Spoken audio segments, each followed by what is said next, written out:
अस्सलाम वालेकुम मेरे समझदार पाकिस्तानियों। मेरा नाम रेहान तारिक है और आप मेरा यूट्यूब चैनल और फेसबुक पेज देख रहे हैं। करोड़ दरूद आका दो जहां नबी मेहरबान मोहम्मद मुस्तफ़ा सल्लल्लाहु अलैहि वसल्लम पर। इस दुआ और इस उम्मीद के साथ इस व्लॉग का आगाज करते हैं कि अल्लाह रब्बुल इज़्ज़त इस मुल्क के फैसला साजों के दिलों में समझदार पाकिस्तानियों के लिए नरमी पैदा कर दे। ISI और इस्टेब्लिशमेंट यूं लगता है कि चारों तरफ से घिरे हुए हैं। पर्टिकुलरली हसास इदारा तनकीद की जद में है, तनकीद के नश्तर बरसाए जा रहे हैं और कोई और नहीं बरसा रहा बल्कि judiciary is very much up against the establishment. Particularly Pakistan Tehreek Insaf and Imran Khan are very much up against establishment. आज जुडिशल कॉम्प्लेक्स में लाहौर हाई कोर्ट के चीफ जस्टिस शहजाद मलिक का खिताब हेडलाइन है। इस वक्त की टॉप न्यूज वो खिताब है, वो धमाकेदार बयान है जो उन्होंने एस्टैब्लिशमेंट और ISI से मुतालिक दिया। और उसके बाद आज ही अडियाला जेल में बानी PTI इमरान खान की सहाफियों से गैर रस्मी गुफ्तगू भी हुई है और अपनी पार्टी के लोगों से मुलाकात भी हुई है, जिसमें इमरान खान ने इन पर्टिकुलर रऊफ हसन पर हमले का इल्जाम ISI पर लगा दिया है कि रऊफ हसन पर जो हमला हुआ, जो आपको पता है ना कि ख्वाजा सराव ने कराया, तो वो कहते हैं कि ख्वाजा सराव के रूप में ISI के लोग थे। ये हसास इदारे के लोग हैं जिन्होंने रऊफ हसन की जबान बंदी नहीं करा सके, तो उसके बाद रऊफ हसन का गला काटने की कोशिश की।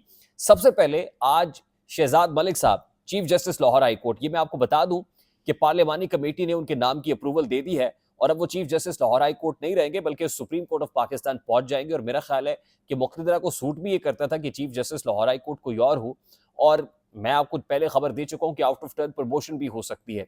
लेकिन शहजाद मलिक साहब ने कहा क्या है? आज रावलपिंडी जुडिशल कॉम्प्लेक्स में खिताब करते हुए शहजाद मलिक साहब ने जो कहा है, मैं वो आपके सामने रख देता हूं। खुलकर इस्टेब्लिशमेंट की मुदाखलत की मुखालफत की है उन्होंने और ये कहा कि वक्त आ गया है कि अदलिया, वकला, सियासतदानों, मीडिया और सिविल सोसाइटी की इस्टेब्लिशमेंट की वो जो गैर आइनी मुदाखलत है उस पर वो इकट्ठे हो जाएं। तमाम तर सेगमेंट्स ऑफ सोसाइटीज़, मौलवी तमीज़ुद्दीन केस से शुरू होने वाली इस मुदाखलत का अब खात्मा होना चाहिए। फिर वो ये कहते हैं कि जज साहब, इंसदादी दहशतगर्दी अदालत सरगोदा से फ़ोन पर बात हुई। ये जो जज साहब ने सरगोदा से एक ख़त लिखा था लाहौर हाई कोर्ट को और chief justice Lahore high court ने उस पर उसको नोटिस लिया था, वो कहते हैं कि फ़ोन पे बात हुई। उन्होंने कहा कि तमाम इकदाम के बावजूद किसी भी किस्म की कुर्बानी के लिए तैयार हूं, लेकिन किसी से नाइंसाफ़ी नहीं करूंगा। फिर वो कहते हैं कि अदलिया इस्टेब्लिशमेंट की मुदाखलत से जान छुड़ाने के लिए जदोजहद कर रही है। यकीन है अदलिया में इस्टेब्लिशमेंट की मुदाखलत का इख्तिताम जल्द होगा। अब चीफ जस्टिस कह रहा है, ये लाहौर हाई कोर्ट का चीफ जस्टिस, और इस्टेब्लिशमेंट के लिए दर्द सर नहीं होगा तो और क्या होगा। फिर वो कहते हैं कि आम शिकायत है कि जज साहिबान अदालतों में वक्त पर नहीं बैठते।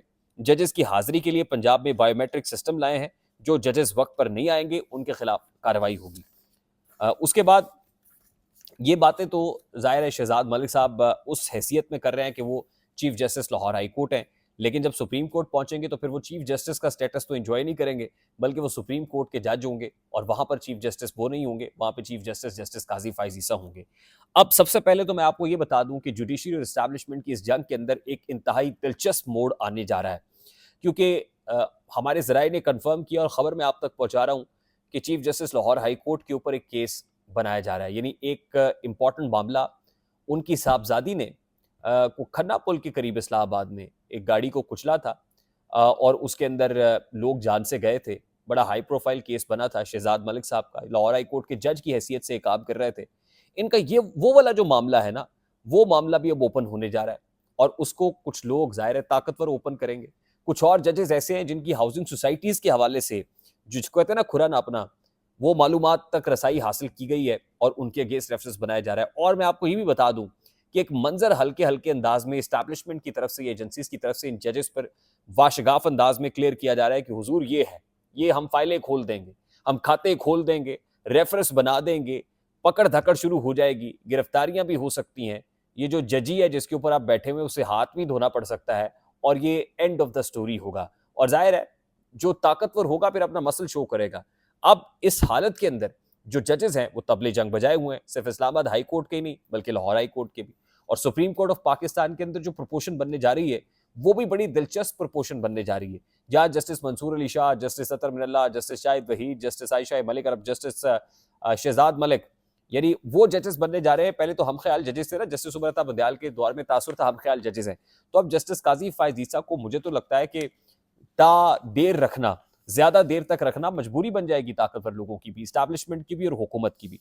अच्छा, दूसरा इंपॉर्टेंट मामला यह है कि आज ही अडियाला जेल के अंदर इमरान खान साहब ने भी एक खिताब किया है और इमरान खान साहब ये कहते हैं कि मुज़ाकरात के मामले पर गलत बयानी ना की जाए कि हम मुज़ाकरात नहीं चाहते। जब फैसले ऊपर से बड़े साहब करेंगे, अब ऊपर से बड़े साहब से मुराद क्या है?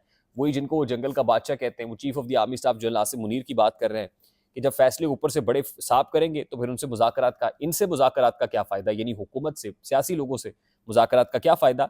जस्टिस बंदयाल के कहने पर पीडीएम से मुज़ाकरात किए तो कहा गया कि बड़े साहब ने फैसला किया कि जब तक बंदयाल है, इलेक्शन नहीं होंगे। सियासतदान हमेशा मुज़ाकरात में ही जाता है। हमने मुशर्रफ दौर में भी उसके नुमाइंदे से मुज़ाकरात की, हुकूमत से नहीं। और उसके अलावा शुएब शाहीन साहब ने जब मीडिया से बात की अडियाला जेल के बाहर, तो उन्होंने कहा कि इमरान खान ने सरगोदा इंसदादी दहशतगर्दी अदालत के जज को सराहा है। जिस तरह से बजट पेश हुआ है उस तरह से मुल्क नहीं चल सकता। चीफ जस्टिस पाकिस्तान ने कहा था कि उनके दौर में कोई नाइंसाफ़ी नहीं होगी। क्या चीफ जस्टिस सरगोदा इंसदादी दहशतगर्दी अदालत जज मोहम्मद अब्बास के ख़त पर कोई एक्शन लेंगे? इमरान खान ने कहा कि सहाफ़ी इमरान रियाज को मुक़द्दस फरीज़े से रोकना फस्तायत है। अज़हर मशवानी के भाइयों समेत पीटीआई के कई कारकुनान को दोबारा उठाया गया है।